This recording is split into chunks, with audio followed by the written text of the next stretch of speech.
Olá, começa agora mais uma edição do Unesp Notícias. Veja os principais destaques. O Unesp realiza o primeiro censo das diversidades para conhecer a comunidade unespiana e promover ações de inclusão.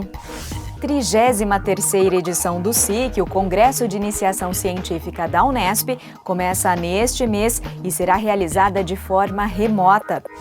Comitê Unesp Covid-19 acompanha os desdobramentos da pandemia e promove simpósio internacional para debater a doença.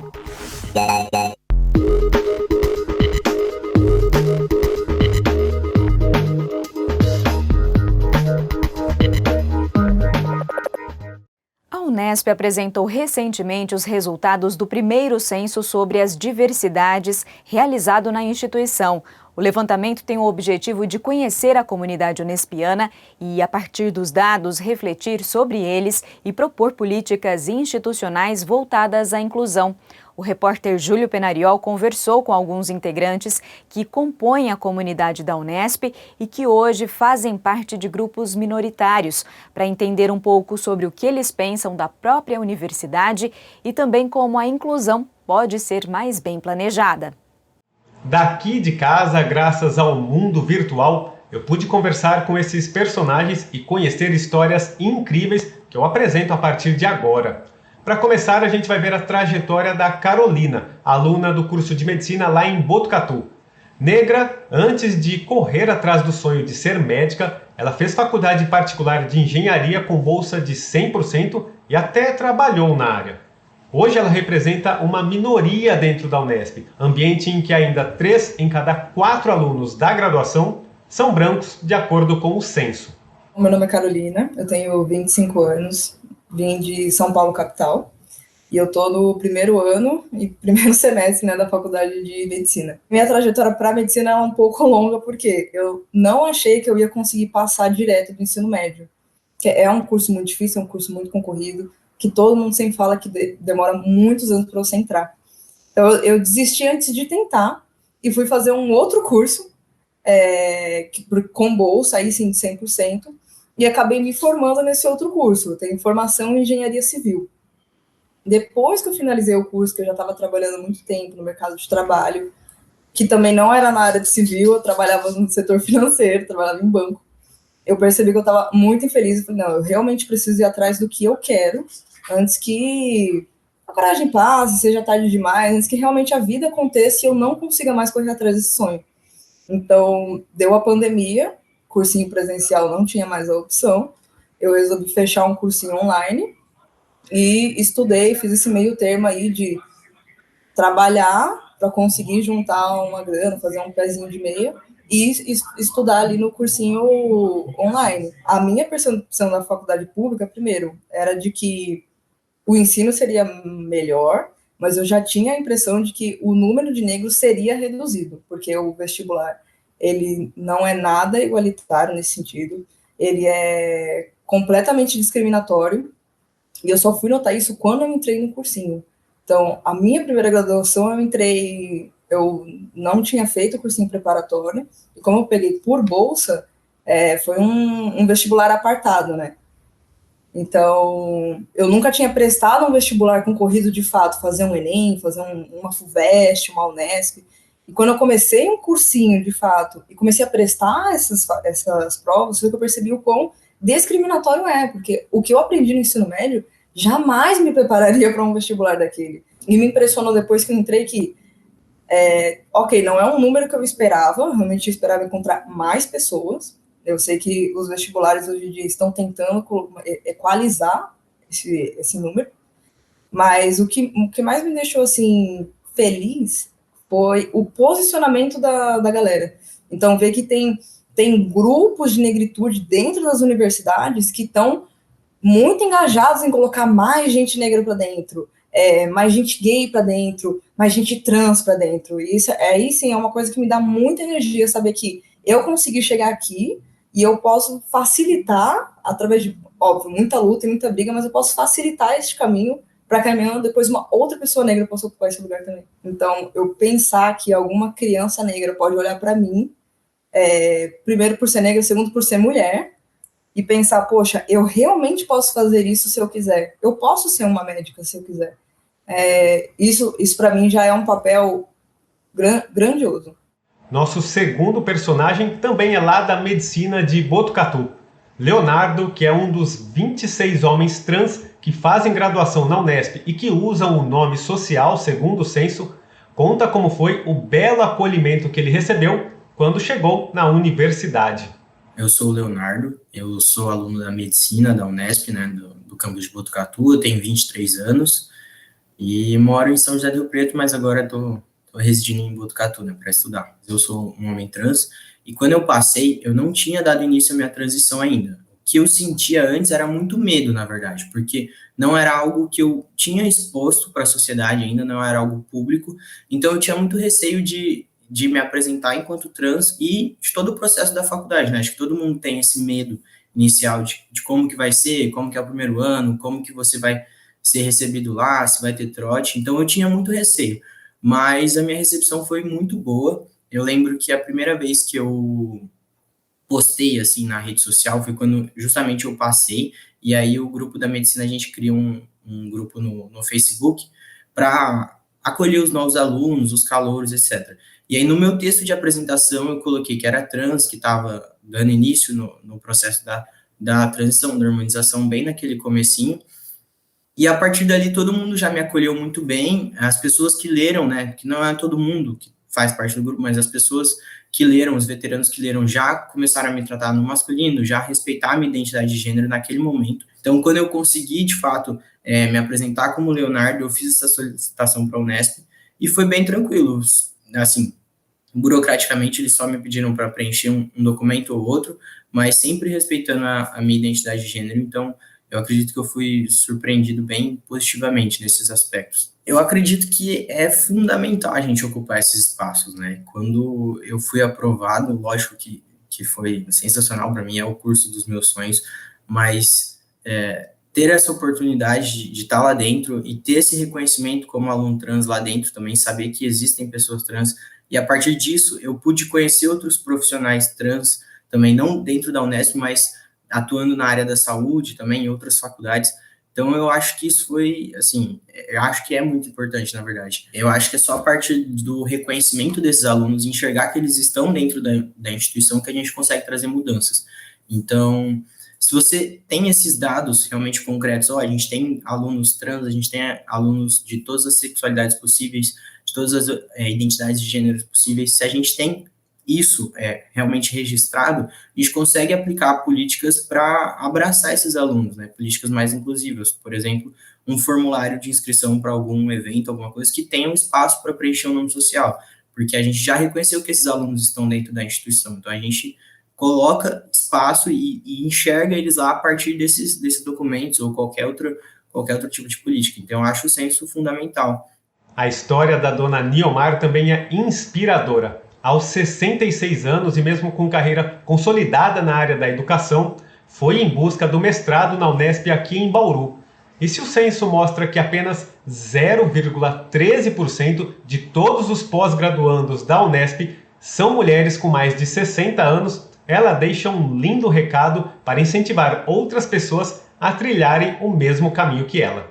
Meu nome é Niomar Rolando Jalion, tenho 66 anos. Trabalho no Centro Paula Souza, numa ETEC.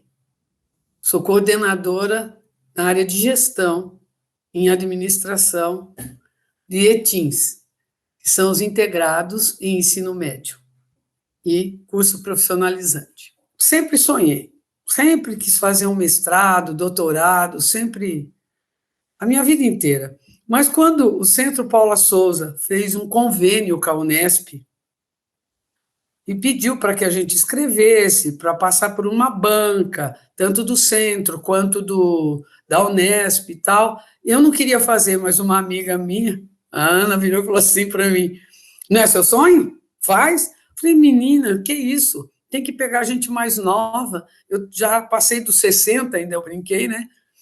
Eu já passei dos 60 e não vão nem dar bola para mim. Aí eu assustei, porque a coordenadora pedagógica da escola me ligou e falou, pode assustar mesmo, porque tanto o Centro quanto a Unesp falaram, vem para a gente, vai fazer o mestrado. E aí eu peguei e fui fazer logo uma disciplina que era uma professora que eu conhecia, que ela trabalhou com a gente na ETEC, que é a Beatriz Cortella. Quando eu entrei, cheguei na porta atrasada, porque eu fui devagar. Ourinhos, Bauru. Cheguei assim, quando ela olhou para mim e falou, oi, tudo bom? Eu falei, tudo bem. Ela falou, o que eu posso te ajudar? Eu falei, eu sou sua aluna. Pode entrar. E aí, todo mundo ficou olhando, porque todo mundo achava que era uma supervisora de ensino ou alguma coisa parecida que ia entrar naquela classe para ver como é que estava dando a aula. Os meus companheiros mais novos de sala de aula, não tinha indígena, mas nós tínhamos o negro de Angola, nós tínhamos o pessoal de longe, do Acre, de Minas. Então, eu vi que a diversidade, a inclusão, e tudo isso, esse censo, esse primeiro censo que vocês estão fazendo, muito importante, não parem, por favor, é de uma importância tremenda ao sentimento humano, ao ser humano. É tão importante a paz que reinava dentro de uma sala de aula com essa diversidade toda. Ali, para nós, era todo mundo igual. Os trabalhos, as coisas que nós tínhamos, era todo mundo fazendo. Então, é isso que tem que ser bem colocado. Não existe essa diversidade dentro daquela sala de aula. É todo mundo ajudando todo mundo. É uma coisa assim impressionante, que depois que a gente já está na defesa, que todo mundo está olhando o que você escreveu, o quanto a gente foi ajudado por todos, você fala, puxa vida, eu venci. Não tenham medo, pessoal de 60 para mais. É muito bom. Quando o assunto é luta, a Ingrid encarna muito bem esse termo. Ela que sempre batalhou pela vida e até foi desacreditada pelos médicos quando nasceu, hoje cursa letras na Unesp lá em Rio Preto. A jovem faz parte do grupo de apenas 0,73% de alunos de graduação que autodeclararam alguma deficiência no censo. Meu nome é Ingrid Milena de Mello, tenho 23 anos, sou do curso de licenciatura em letras, português com habilitação em espanhol, do campus de São José do Rio Preto, Unesp e Bio. Assim. Eu tenho baixa visão, eu tive catarata, então a minha visão não desenvolveu, e quando eu nasci, faltou oxigênio, então eu tive um leve grau de hidrocefalia. E aí eu tive um atraso no desenvolvimento de 4 anos, mais ou menos, demorei para andar, falar. E aí por isso, também eu não conseguia abrir o olho, né? Aí os médicos falavam para minha mãe que eu não ia andar, nem falar, e muito menos enxergar, né? E falavam para ela que eu viveria em um estado vegetativo, ou que eu viveria pouco tempo, assim, que eu nunca faria as coisas que eu faço atualmente. Fiz um acompanhamento muito bom desde criança no Instituto Laramara, que é um instituto referência em São Paulo, e também eu fiz fisioterapia, muitas sessões em casa, porque a minha mãe não tinha condições de viajar, que ela era pobre e tinha 6 filhos, então os meus irmãos auxiliavam também nas sessões de fisioterapia. Os médicos ensinaram para minha mãe e para os meus irmãos o que tinha que fazer, as coisas, os estímulos, e aí minha mãe fazia todas essas coisas em casa comigo. Eu não tinha perspectiva de fazer uma graduação, e aí eu pensava que eu não ia conseguir mesmo e tal, por causa dessas coisas que o médico falava, e eu não tinha bem uma referência, assim, uma pessoa com deficiência visual que eu conhecia, tinha feito faculdade, ou que estudava fora, ou algo do tipo. E aí, quando eu tava mais ou menos no 9º ano, né, na 8ª série, eu fazia curso de espanhol, eu já morava aqui no interior, eu fazia curso de espanhol quando eu fazia sala de recursos. E aí a minha professora, eu percebi que ela me atendeu muito bem, e a maioria dos professores não eram assim, eles excluíam, me deixavam de lado. E aí eu perguntei o que ela tinha estudado na faculdade para ser professora de espanhol. Ela disse que tinha estudado letras na Unesp de Assis. E aí eu falei que era isso que eu ia estudar. Eu decidi cursar letras quando eu tinha 14 anos por causa dessa professora. No começo eu precisei pedir muita ajuda porque lá tem pouquíssima acessibilidade na Unesp, em Rio Preto de uma forma geral, né? Então eu tive que pedir muita ajuda do pessoal da moradia estudantil para me locomover lá. Conversar muito com os professores porque eu preciso usar o material digitalizado, porque mesmo que eu enxergue pouco, cansa, né? A minha vista, então eu uso o leitor de tela. Então, os meus materiais precisam ser digitalizados só que em formato de texto, não em formato de imagem, senão o leitor de tela não lê. E não consigo ver coisas legendadas, não tem cota para pessoa com deficiência na Unesp. Eu entrei como cotista de escola pública. Eu diria até que eu demorei muito para passar na Unesp. Eu fiz uns 3 anos de cursinho para entrar lá. Então, acho que primeiramente as cotas seria interessante que tivesse, para que tivesse mais pessoas com deficiência visual ou a possibilidade maior essas pessoas com deficiência entrarem na faculdade para poder ter uma discussão sobre as necessidades, né? Porque cada pessoa tem uma necessidade, não é todo mundo que tem a mesma, cada um vai ter a sua. Eu acho que também seria importante que os professores tivessem, acho que fosse obrigatório algum curso, alguma coisa na área de educação inclusiva, que muitos professores não sabem, eu percebo que alguns, né, ficam com medo, eu acho. E às vezes eles estão explicando e eles falam, você tá entendendo? Tá entendendo? E eu, sim, eu entendo como qualquer pessoa. Eu só não enxergo bem. De resto, eu tô entendendo. Se eu tiver material acessível, eu vou acompanhar. Para a gente encerrar, mais um exemplo de superação. A professora Ferdi, como a gente a conhece, é uma das grandes defensoras da diversidade, do total acolhimento a todos os alunos dentro da universidade. Atualmente ela é diretora da FAC e presidente do GAC, o Grupo Administrativo do Campus, em um universo em que mais de 60% de todos os cargos de chefia são ocupados por homens.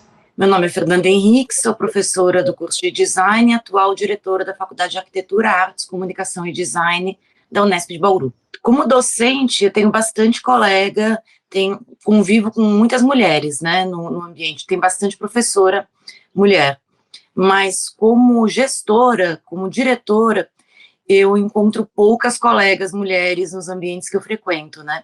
Então, já aconteceu diversas vezes de estar em algumas reuniões onde eu ou era a única ou era uma das únicas mulheres, né, naquele ambiente, porque ainda existem certas comissões que são majoritariamente de homens, né? É sempre um desafio você se sentir representada. Eu acho que para muitas mulheres o desafio de saber que pode ser diretora, né, que pode ter cargos de gestão, não é só homem que pode, e eu acho que também se ouvir, né, você ser ouvida pelos seus pares também é uma outra dificuldade.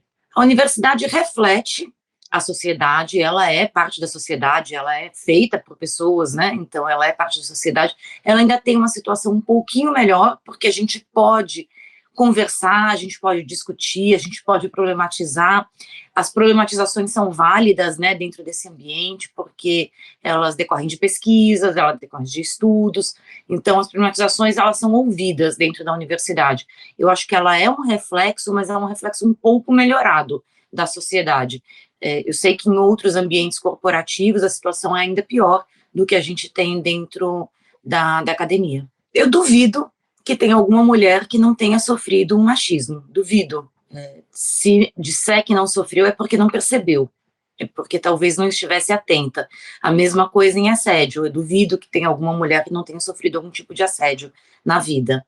Então, sofri sim, lógico, muitas e muitas e muitas vezes, na academia, fora da academia, em várias situações. Ainda sofro, reparo, percebo, às vezes eu ignoro, às vezes eu me manifesto. Na Unesp eu sinto um pouco, mas eu me sinto muito grata porque eu acho que eu consegui um espaço de muito respeito entre os meus colegas, principalmente na minha unidade. A FAC me respeita muito, nunca tive nenhum tipo de situação ali particular mais complicada. Para mulheres em espaços de gestão, é um espaço reduzido, a gente não pode deixar de falar que mulheres negras, mulheres trans, menos ainda, né? Eu ainda tenho uma condição de ser cis, hétero, né, branca, então o caminho não é fácil, mas talvez seja um pouco mais fácil do que para outras mulheres que não são brancas, não são cis, né, não são héteros, e a gente percebe isso em várias situações. Eu acho que quando a gente coloca em números, quando a gente explicita uma informação, ela é melhor absorvida, ela não vai ser encarada como uma espécie de vitimismo, ou como se aquilo ali não é uma pauta importante. Então, eu acho que o censo, ele traz luz a essas questões que a gente sabe, que a gente reconhece, mas que muitas vezes as pessoas não entendem. Então, quando a gente coloca em número, coloca como ciência, é mais fácil debater e é mais fácil ou menos difícil resolver certas questões na sociedade. E a gente continua a falar sobre diversidade na Unesp depois do intervalo, então não saia daí, nós voltamos em instantes.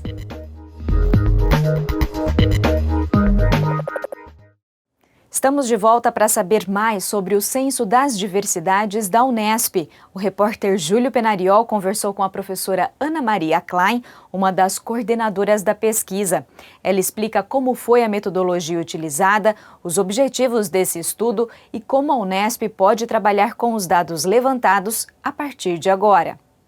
Professora Ana Klein, primeiramente, parabenizo você e o professor Leonardo Lemos por liderarem esta importante pesquisa que a Unesp fez sobre as diversidades dentro da universidade. E agradeço também a sua participação com a gente hoje aqui no Unesp Notícias.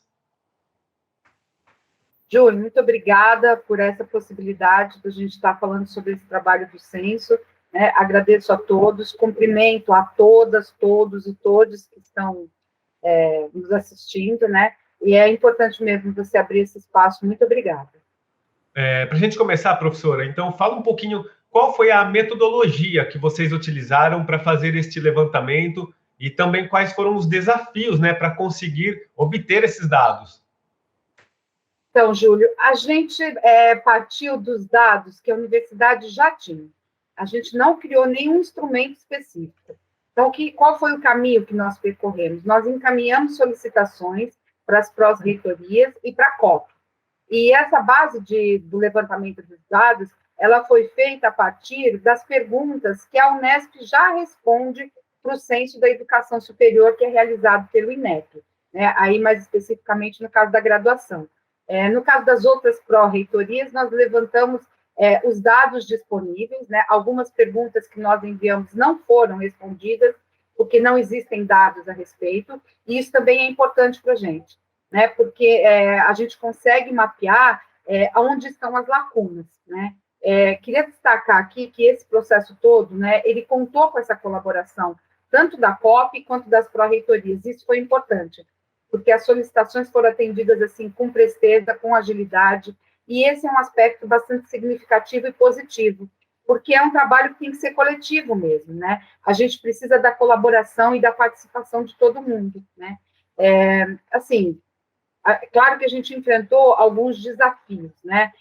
Por conta da gente não ter todas as informações disponíveis, mas como a proposta desse censo era trabalhar com o que a gente já tem, para identificar quais são as lacunas, né? Isso também foi importante, né? O que não é respondido, quais dados a gente ainda não coleta, né? Então, acho que essa foi uma limitação, né? Outra limitação é que os dados estão em fontes diversas, então você não consegue o cruzamento desses dados, né? É importante que a gente tenha dados numa mesma fonte ali, para a gente poder cruzar a variável, né? Por exemplo, um aspecto bastante relevante, quando a gente vai falar de equidade, é a questão da interseccionalidade, né? Então, a interseccionalidade é uma ferramenta analítica que a gente precisa usar, né? Que vai mostrar como é que as categorias das relações de poder se interconectam, né? E como é que a gente percebe, por exemplo, as desigualdades sociais de raça, de gênero, de classe, de idade, né? Então, por exemplo, a gente tem dados sobre as mulheres que estão em chefia dentro da universidade, mas a gente não sabe quantas dessas mulheres são negras, né? Então, é esse tipo de desafio que a gente encontrou. A gente tem uma base comum de dados para poder fazer o cruzamento das variáveis. Certo, você até falou aí de algumas questões de desigualdades, professora. O que esses resultados, de uma maneira geral, demonstraram? A gente pode falar que a Unesp, na verdade, é apenas um reflexo da sociedade, olhando para esses resultados. Então, a gente vai ter menos mulheres em cargos de chefia do que homens, nós vamos ter menos negros, menos indígenas, menos trans, ocupando espaços dentro da universidade. A gente pode fazer esse tipo de comparação? Então, Júlia, a universidade, na verdade, é uma instituição social, né? E nela estão presentes os desafios e os conflitos da sociedade.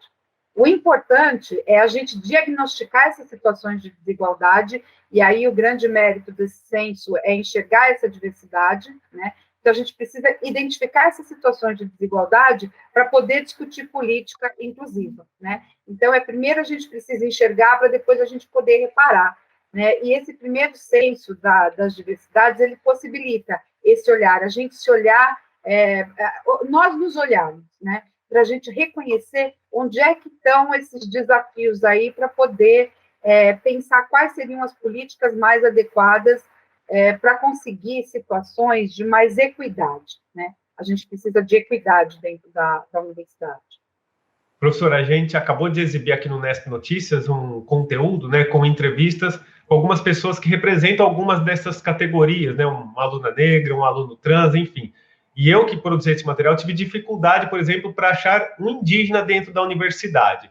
Então, falando, para poder participar desse outro material, falando especificamente, então, da população indígena, que é em número extremamente reduzido dentro da universidade, com base nesse censo que vocês fizeram, né?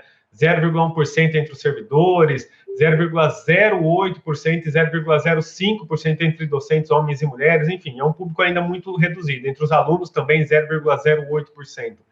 Você acredita que dentro da Unesp, o público indígena talvez é um dos que mais necessita uma política de inclusão mais específica?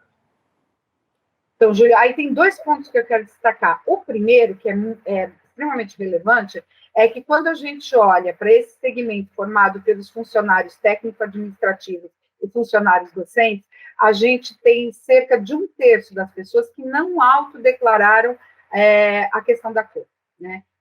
Então, a gente tem dados que a gente tem que olhar com certo cuidado, porque se 1/3 não declara, né, a gente trabalhou, obviamente, com os dados de quem declarou. Então, acho que um primeiro ponto é a gente refletir por que essas pessoas resistem, né, em fornecer esse tipo de informação, né? Eu acho que é um primeiro ponto para a gente pensar, né? E outro ponto, né, bastante significativo, é essa questão da baixa representatividade das pessoas indígenas dentro da universidade. Quando a gente procura dados no IBGE, né, eles apontam que cerca de 0,5% da população brasileira é composta por pessoas que se autodeclaram indígenas, né? Então, quando a gente olha para 0,5% da população e na universidade a gente tem 0,005%, né? Então, a gente tem, de fato, uma baixa representatividade em relação à população indígena dentro do país, né? Então, de fato, é um segmento que a gente precisa olhar com muita atenção, né, quando a gente vê essa baixa representatividade em relação a essa população no país, e pensar mesmo quais seriam as políticas adequadas para essa população, né? Porque, de fato, chama atenção, né, a pouca presença de indígenas dentro da nossa universidade. Professora, você já disse aí, né, dos desafios para levantar esses dados, mas a partir de agora que que vocês podem começar a olhar um pouco mais para esses dados e verem aí os desafios, né, dessas minorias. Como que a universidade pode trabalhar a partir de agora? É o momento de começar a pensar em novas políticas de inclusão mesmo? Quais os próximos passos deste grupo de trabalho envolvido com este censo? Olha, Júlia, eu penso que a primeira ação institucional que a gente tem que ter é analisar o censo, né? Para que a gente possa pensar em um instrumento mais amplo, para que o censo possa se repetir em outros anos, aí com um instrumento específico para o censo, porque dessa vez a gente trabalhou com os dados que nós temos, né?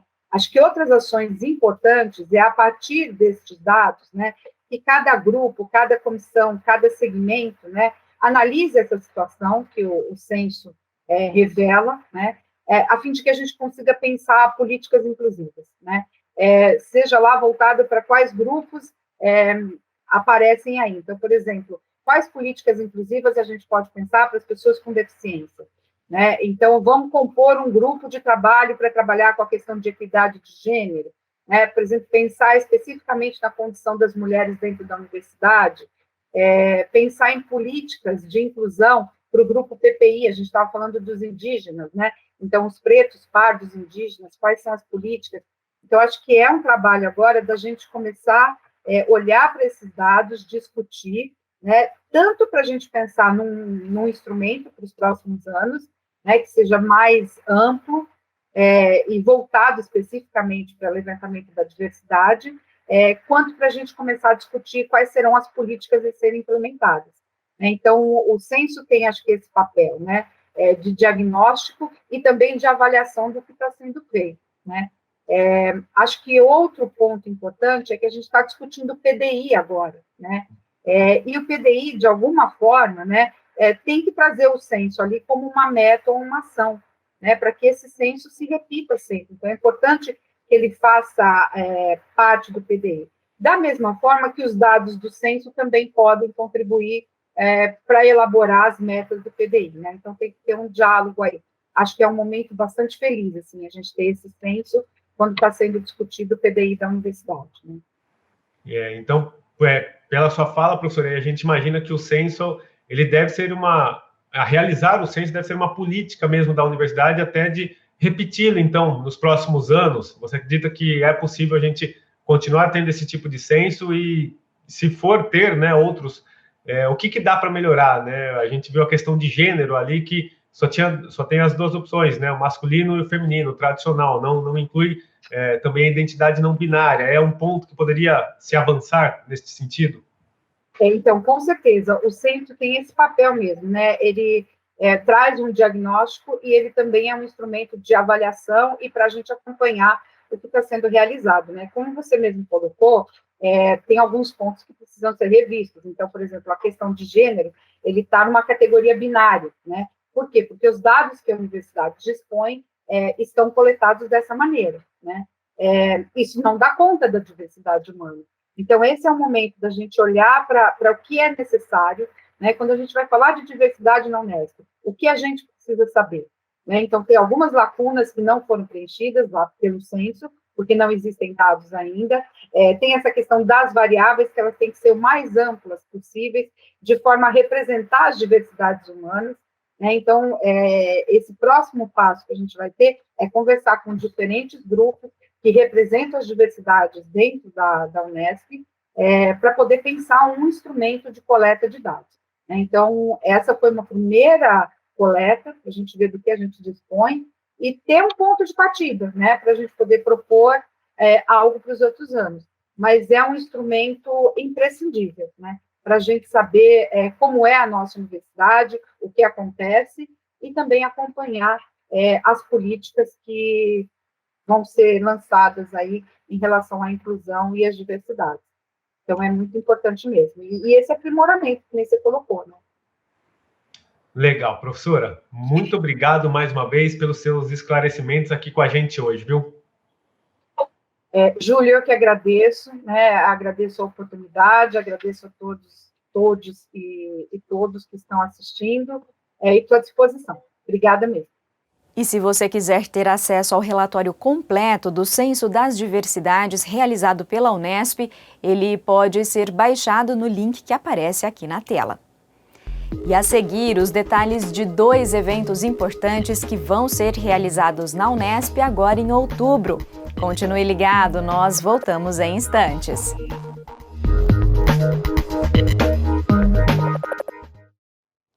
Começa agora no mês de outubro e vai até o fim de novembro a 33ª edição do SIC, o Congresso de Iniciação Científica da Unesp.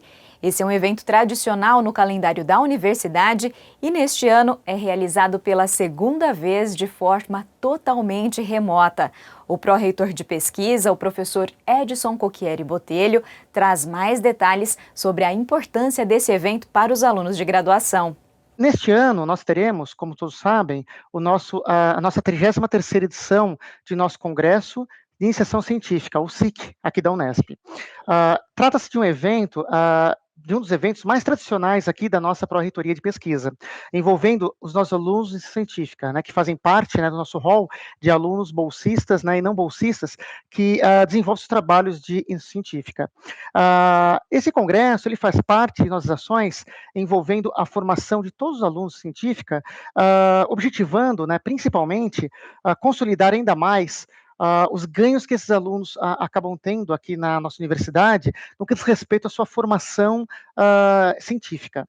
Né? Neste ano, né, como foi colocado, nós teremos, né, pela segunda vez consecutiva, esse congresso na forma virtual. Né? É um congresso que não pode deixar de acontecer na Unesp, nunca aconteceu de nós não termos esse congresso e não irá acontecer, porque esse congresso realmente ele acaba sendo de extrema importância, de extrema relevância, quando nós falamos na formação científica de nossos alunos de graduação, né, que fazem parte do nosso programa, inclusive, né, das bolsas PIBIC e PIBIT, né, lembrando que todos os alunos bolsistas são obrigados a participar desse congresso, né, é importante deixar claro, né, esclarecer que o congresso científica, ele transcende, na verdade, as questões de pesquisa básica, né, ou mesmo aplicada. Muitas vezes esse congresso, ele acaba sendo de grande ganho para os alunos conseguirem justamente terem uma maior familiaridade com o mercado de trabalho, lembrando, né, que o congresso também envolve, né, projetos, né, de tecnologia, de inovação tecnológica, né, não só científica, mas tanto do ponto de vista de científica quanto de inovação tecnológica,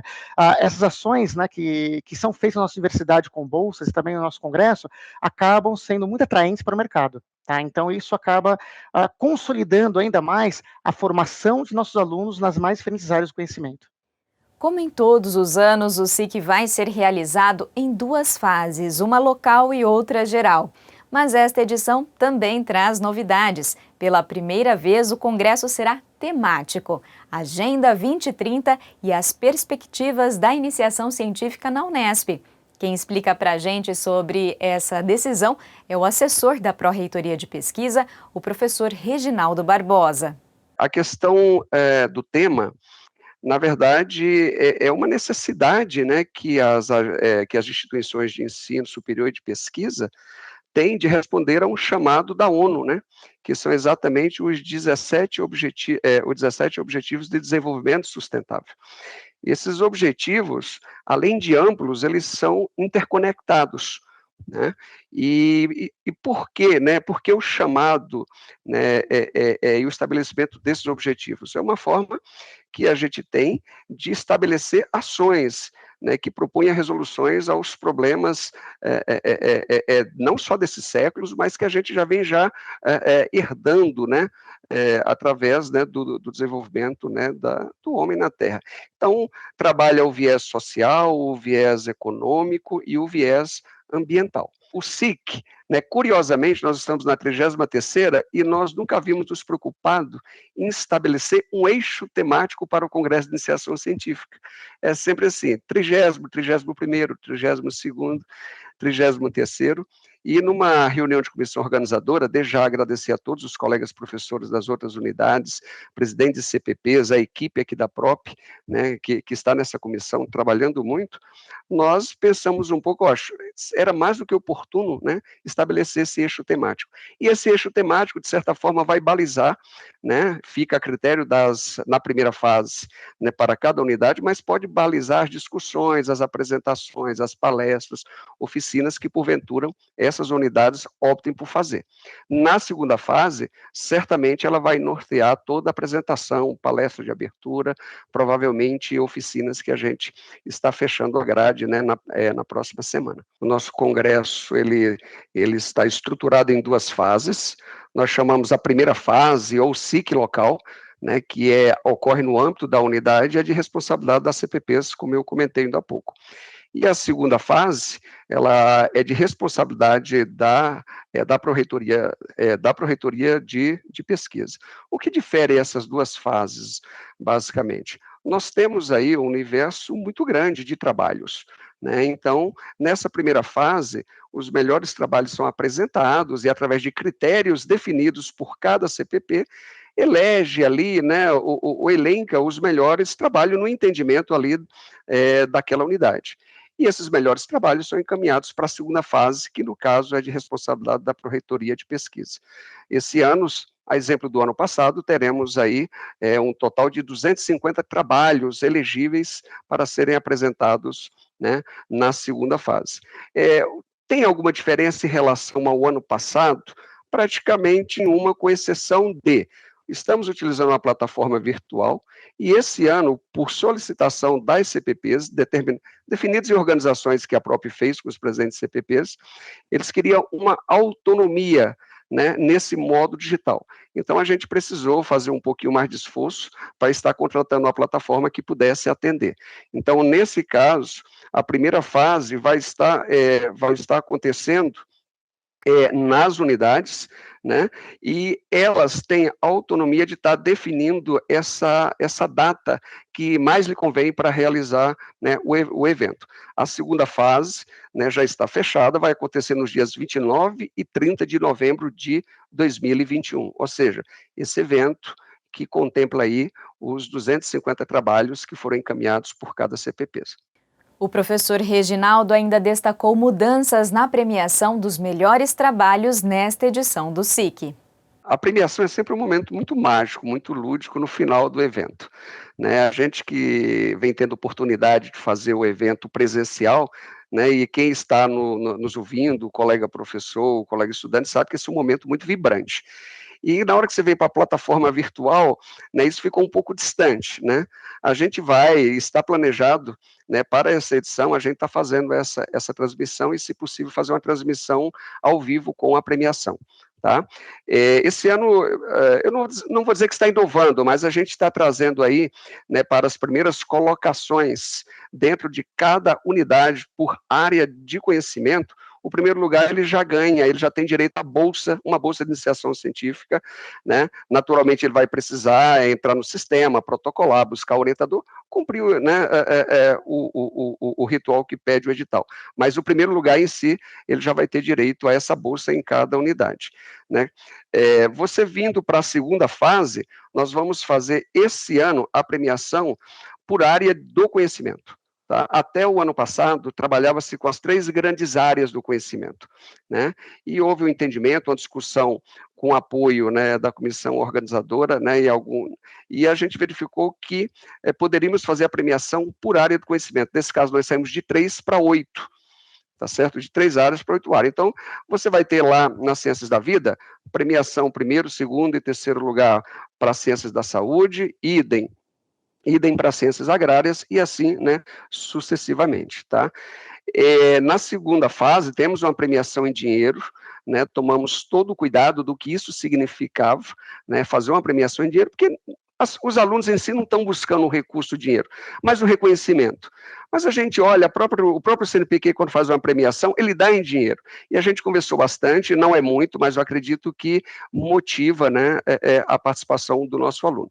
E o grande prêmio, ou seja, quem vencer a segunda fase, né, ele, se estiver no último ano, ou seja, se estiver se formando, ele terá direito a uma bolsa de mestrado, né, que estará sendo, né, patrocinado, né, aqui pela Pró-Reitoria de Pesquisa ou com apoio da Pró-Reitoria, né, de pós-graduação. Bom, tem outros detalhes, mas eu convido a todos a entrar no nosso site, né, no nosso ambiente, que está lá na Pró-Reitoria de Pesquisa, e lá nós temos o regulamento. Lá no regulamento detalha todas essas informações, que eu tenho quase que certeza que nossos estudantes já foram lá, já viram, estão todos motivados esperando esse momento. As inscrições para o SIC vão até o dia 15 de outubro e se você ainda não conferiu os detalhes, acesse as informações na aba da Pró-Reitoria de Pesquisa no site da Unesp. E ainda falando de eventos da universidade, entre os dias 14 e 25 de outubro, o Comitê Científico formado na Unesp para acompanhar os desdobramentos da pandemia de Covid-19 vai promover um simpósio internacional sobre a doença. Ele será transmitido no canal oficial da Unesp no YouTube e tem o apoio da TV Unesp. Quem nos conta mais detalhes é a professora Célia Nogueira, presidente do comitê. O Comitê Científico Covid-19 da Unesp, ele vem trabalhando desde o início da pandemia, com eventos e tentando trazer para a população e para os pesquisadores o que está acontecendo de mais recente e ativar esse diálogo, então, com a comunidade científica, não só da Unesp, como das outras faculdades, das outras universidades, e com isso, então, nós fomos realizando workshops, e agora, então, veio para chegar num ponto maior de interação, nós tivemos, então, a ideia de trazer um workshop internacional, porque aí nós estamos podendo trazer pesquisadores não só aqui do Brasil, mas pesquisadores do exterior, para discutir sobre os diversos aspectos da pandemia, desde o seu início e o seu cenário atual.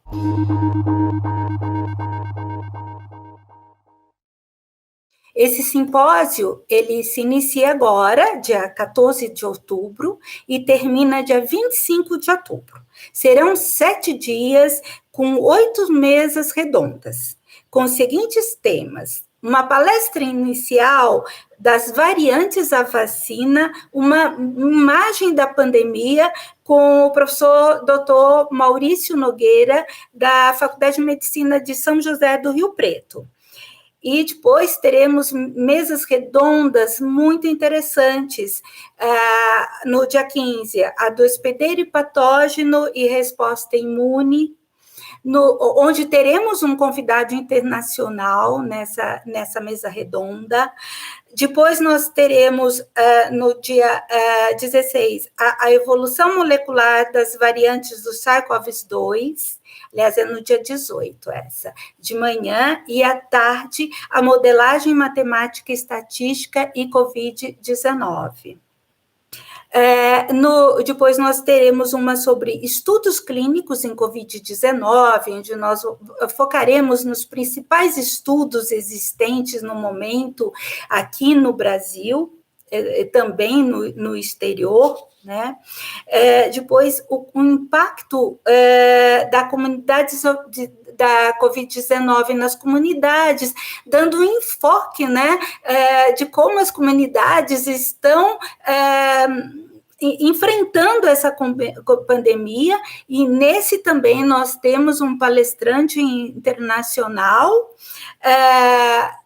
A outra muito interessante será sobre as abordagens moleculares e terapêuticas, estratégias terapêuticas da Covid-19, também com um palestrante internacional, e vamos encerrar, então, no dia 25, com as variantes e as vacinas. Então, um destaque, né, para essa mesa, em que é uma preocupação do nosso momento, né, como com as variantes, as vacinas, elas estão trazendo a imunidade necessária. Então, nós vamos discutir isso com os pesquisadores. Então, algo não só interessante para os pesquisadores, mas também para a nossa comunidade.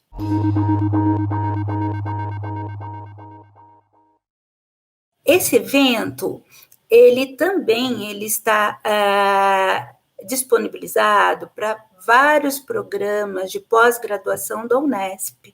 Inclusive, ele é como um tópico especial, e então ele entra como crédito nos programas de pós-graduação, vários programas de pós-graduação da saúde, mas ele será muito interessante para os pesquisadores, inclusive com a possibilidade de contatos com outros pesquisadores, para fomentar a pesquisa. Esse é um dos objetivos, fomentar novas pesquisas dentro da Unesp, junto com outros pesquisadores de outros locais, nacional e internacional, e também para a nossa comunidade, porque como abordaremos temas que também são muito interessantes para a comunidade saber como está o cenário atual, como que nós estamos, como enfrentar esse novo momento. Então, todo esse público, né, poderá ter acesso ao nosso evento, ao workshop internacional, pelo canal oficial do YouTube da Unesp.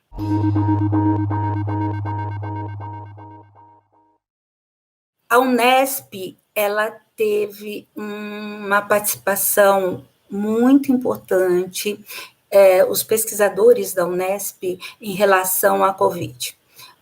Nós tivemos uma mobilização, né? Esse foi um trabalho do comitê científico, formando redes de pesquisa, né?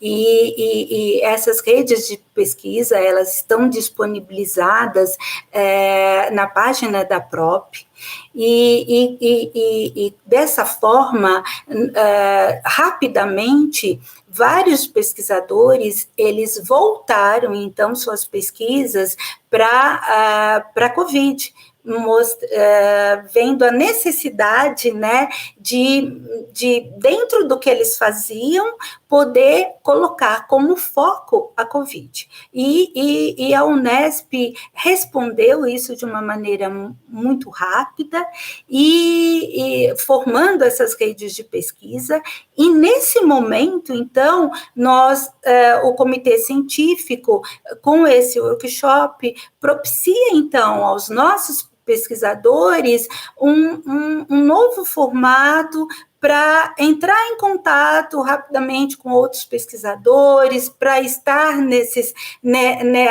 evento e poder, dessa forma, interagir, e eu tenho certeza que novos projetos irão sair a partir desse workshop que nós estamos realizando agora, do dia 14 até o dia 25 de outubro.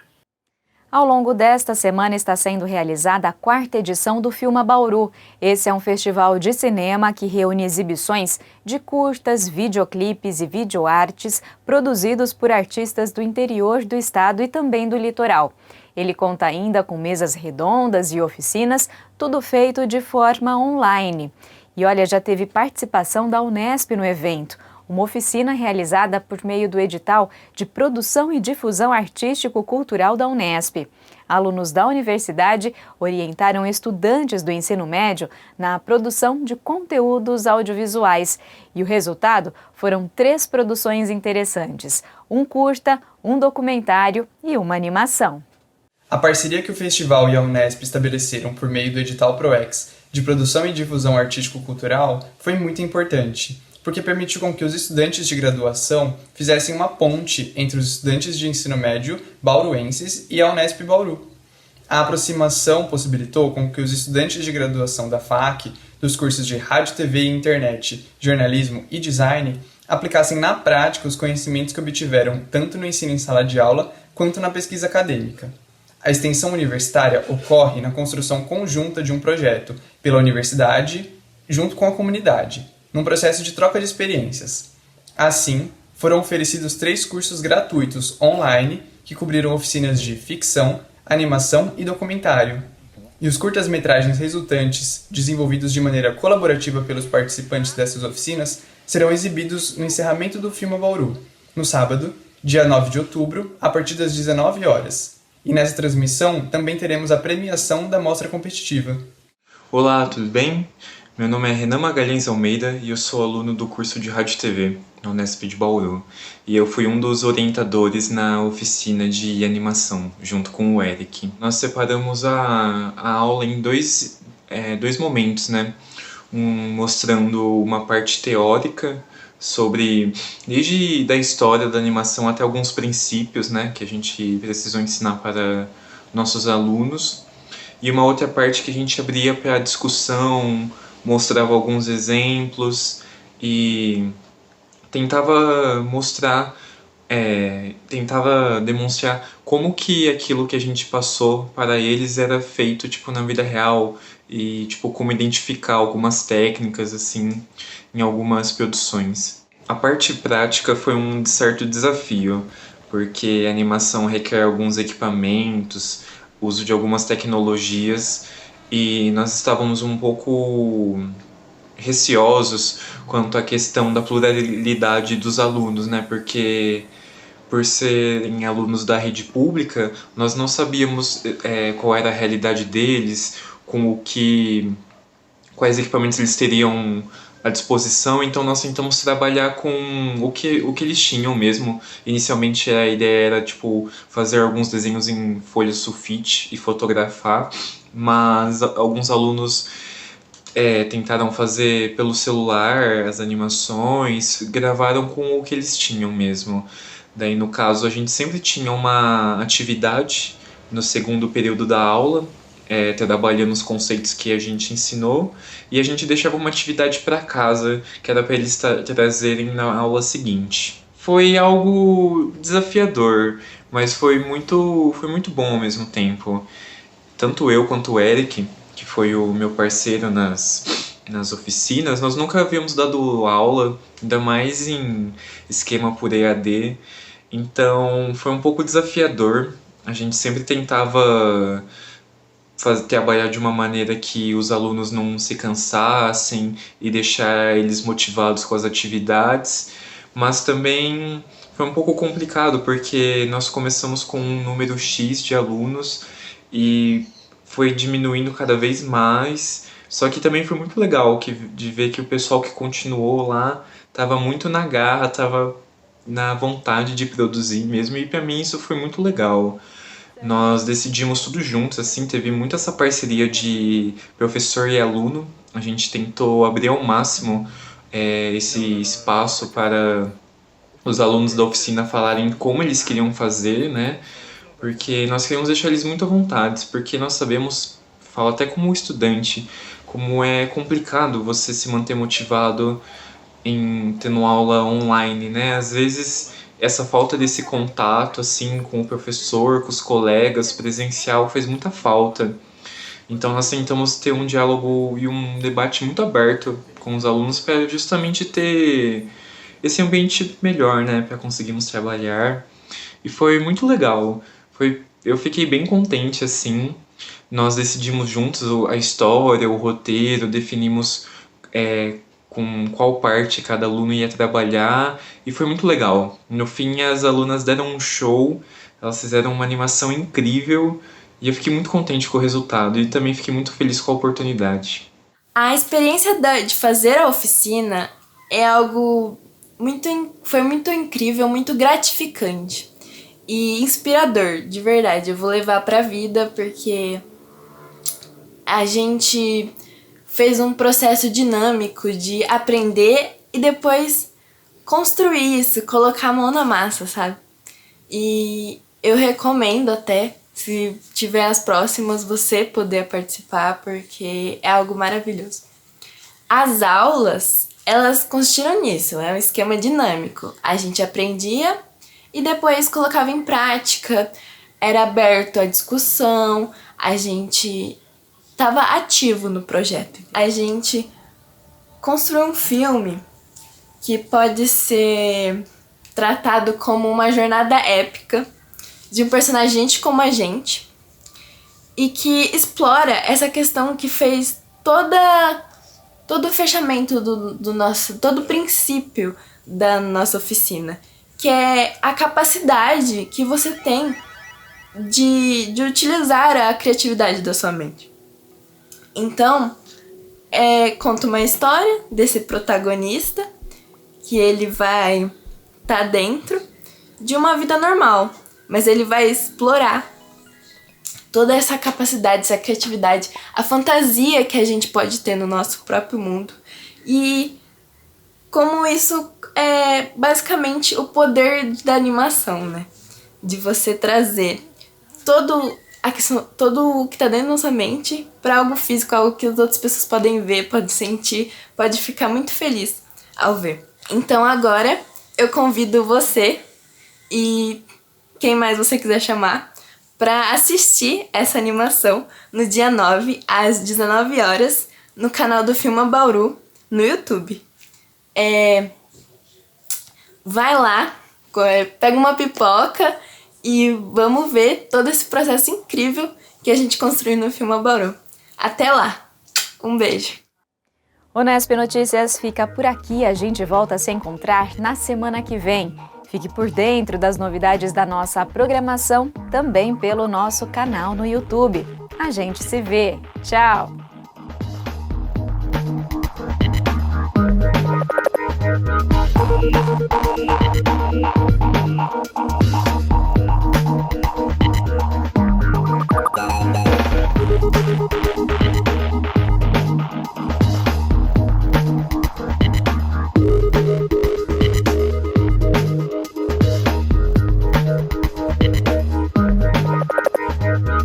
We'll be right back.